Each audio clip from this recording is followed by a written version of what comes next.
ஆக்சுவலா நான் SAC sir கிட்ட நானும் பண்றோம்னா அசிஸ்டன்ட் டைரக்டரா ஒர்க் பண்ணிட்டு இருந்தோம். அப்போ வந்து ஒரு ஆக்ஷன் ஸ்கிரிப்ட் ஒண்ணு சார் ஐடியா சொன்னாரு. ஸோ ரொம்ப புடிச்சதுன்னு சொல்லி நாங்க அத டெவலப் பண்ணோம். நாங்க 2 பேர் தான் அதுல ஒர்க் பண்ணோம். நானும் பண்றோம் தான் ஃபுல் பவுண்டட் ஸ்கிரிப்ட் எடுத்துட்டோம். இப்ப யாரு ஹீரோவா பண்ணலாம்? ஆக்சுவலா ரமணா அந்த படம் வந்து ரிலீஸ் ஆன டைம். பெரிய ஹிட்டு. ஆக்சுவலா கேப்டன் சாருக்கு வந்து அவ்ளோ பேர் ரொம்ப பிஸியா இருக்காரு அவரு.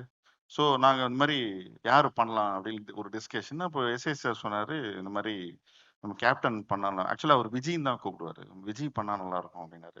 சார் ரொம்ப பிஸியா இருக்காரு சார், பண்ணுவாரா சார்ன்னு கேட்டோம். இல்ல பேசி பார்க்கலாம் அப்படின்னு சொல்லிட்டு ஃபோன் அடிச்சாரு. ஃபோன் அடிச்ச உடனே சார் நேர்ல வரணுமான்னு கேட்டாரு ஃபர்ஸ்ட் வார்த்தை. இவரு ஹலோ சொன்னாரு. அவரு சொன்ன வார்த்தை சார் நேர்ல வரணுமான்னு கேட்டாரு. இல்லப்பா எங்கப்பா இருக்கு? நான் அவுட்டோர்ல இருக்கேன் சார். ஷூட்டிங்ல இருக்கேன். நீங்க சொன்னீங்கன்னா உடனே விட்டு வந்துருவேன் அப்படியே அப்படின்னாரு. உடனே இல்லப்பா இந்த மாதிரி ஒரு கதை பண்ணேன். எப்ப சார் ஷூட்டிங் அப்படின்னு கேட்டாரு.